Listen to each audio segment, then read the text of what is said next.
Diyan lang si Mama Pegs.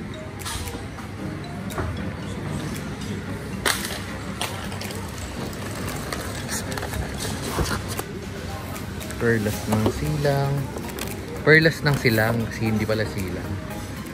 Medyo parang okay din yung mga ano nila pagkain. Kaso mga gulay-gulay. Vegetable. Uy, parang bangus beef parang okay yan ah. Silip teriyaki. Oh, beef steak Tagalog ito. Ito. Prap.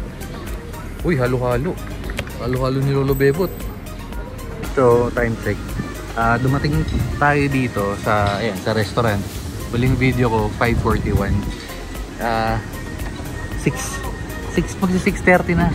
Magbi 50 minutes 4:50, 60, 10, 20, 30. Magbi 50 minutes na tayo dito. Ito lang naabot, kakaabot lang sa atin yung tubig. Wala pa nga yun lang, medyo matagal yung service. Hindi pala medyo matagal, isang oras na. Pegi nainip na rin. After 1 hour, dumating na yung order. Ha? Sabi ni Mama Pegi.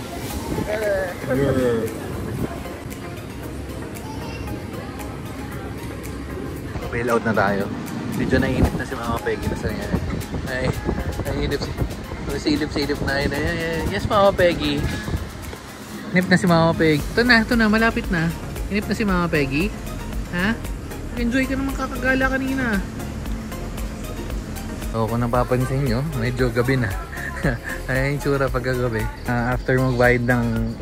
wala silang card, Gcash or cash lang. Tapos, yung entrance or yung refund, babalikan natin dun para ma-refund yung 200. Gabi na. Ayan yung tsura pagkagabi. Let's go. Okay, naubos na yung tao dito. Tayo na lang. Let's go naman. Tara na, sakay na. Okay, so medyo madilim. Mag-video pa tayo, pero mamaya na siguro paglabas. Pero papakita ko sa inyo, ang ganda kasi ng number. Ayun, wow, sakto 9,000. Ano yan? Ligita. Ng 1925, pero ano ba ngayon? Wait lang. Ayan, Sunday ng April 14. 9,000. So mga next year, mga ano na yan. Mga times 2. Pag inabot kayo ng this oras ng gabi, ganito. Well, pwede nyo naman kayo mag-high beam, ganyan. Pero kasi may high, tayo, ito malinaw itong ano natin eh. Pero yun nga sinasabi ko, medyo masigip dito. Pag inabot kayo ng gabi-gabi pa, ganyan ang itsura. Pag motor, medyo nakakatakot. Ano ba nakakatakot? Dito lang mag-isa. Ayun diba? Tapos paano kung may nakasalubong ka pa? Okay lang kung nakasalubong mo, kotse, mga gano'n. Kung white lady nakasalubong ko. Ayan. Sakto mo, parang mumuan na rin. Ayun, mag-search na tayo, punta na tayo. May pupuntahan pa pala tayo next.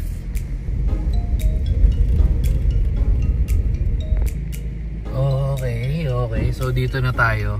Dito natin itutuloy yung chismisa natin dun kanina. Pero parking lang ulihin muna tayo. Okay. So, dito na tayo. Ito na yung mga minsan lang mag-request si Bekbek. Tinatanong niya ako kanina bago tayo umalis doon sa Perlas ng Silang. Para tinatanong kung magbe-video ba daw ako. Magbe-video ako. Pero bihirang mangyari siya yung nagsabi magbe-video sa dahil nahalak si Manong. So ito na yung hanas ni Bekbek. Ano yung hanas mo? Actually para sa nung sa restaurant.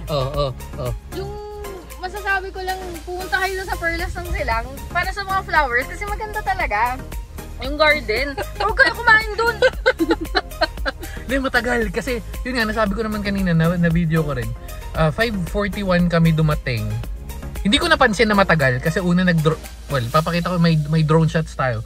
Nag-drone kasi ako and then parang siguro mga 5-10 minutes ako nag-drone and then pagbalik ko doon, hindi ko napansin kasi nga ang unang init.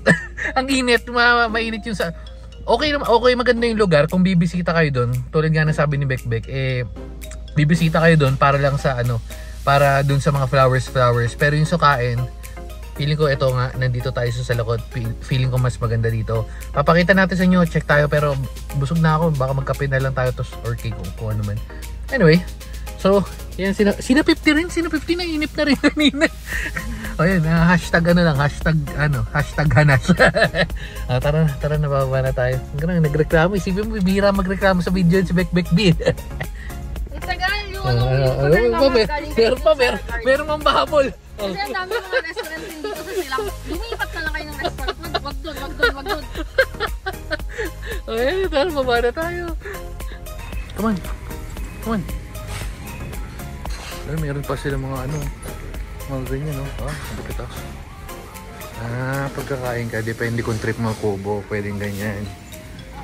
May mga kubo-kubo. May mga pet friendly rin pala ito, oh. Oo nga. Alam mo kung ba't Salakot? Ayun, oh, Salakot. Mukhang the best yung nila dito. Tsaka marami silang staff, mukhang mabilis dito. Aesthetic na lugar. Oops. What?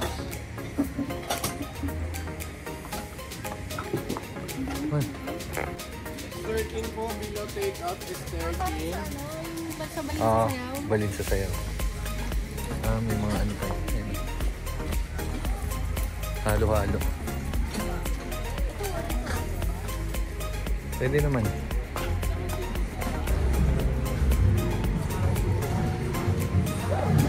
Pwede yung nila, parang mas malaki.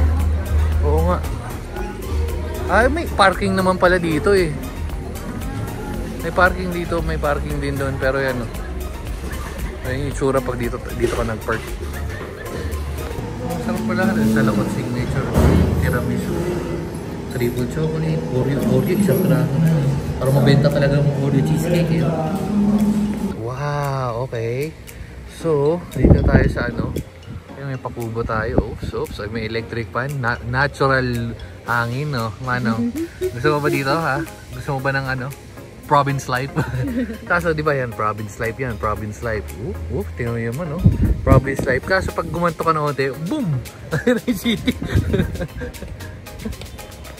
Okay. So, feeling ko malulupit yung pagkain nila. Kaso, busog na tayo, nakakain na tayo kanina eh. Dapat hindi na natin dapat di na natin ninantay, no? Wala na, na-testing naman para hindi na uulit. Pero ito mo, testing natin pagkain to next time dito. Pero yung kape, pero nakita nyo naman yung yung mga cheesecake nila mukhang solid, no? Testing natin mamaya. Sasabihin pa natin is alright. No, naalala mo pa, Manong? Ganyan kayo dati, oh. Si 50, sabi ni Manong. Ganyan kami dati. Mga pwede init na init, porkit araw-araw aircon eh. So, kung sinasabi ko sa inyo na presko talaga, kaya pwede pa tayong humiga dito, ayan, no? Diba? Sa inyo, mas recommended natin tong Salakot. So, punta na kayo dito. Ano, Manong? Mas relax ba dito? Ha? Manong approve ba? Manong, Steve, suplado. Papahinga. Medyo nagtaka tayo kasi sabi ng kape. Okay, medyo kakaiba nga lang. Ay, buko juice na kape. Ang buko, galing mo. Ano lasa? Kakaiba. Yan, yung mga order natin. Testing natin kung sarap. Banana sen na to. Banana sen cream. Tapos, banana specialty ng Salakot. Let's go na. 50. Come on na. Let's go. Ang gali. Yan. Haba niyan. Go. Ako si Manong. Manong. Let's go na, Manong. Okay. So, feeling ko dito na natin tatapusin, no? 50, may mga nagkakahulan pa doon, no? Dito na natin tatapusin. Ikaw na, si 50 na magbabay. Ayaw? O si Mama Peggy na lang. Mama Peggy, babay na. In 3, 2, bye-bye. Bye-bye mga ka-guys.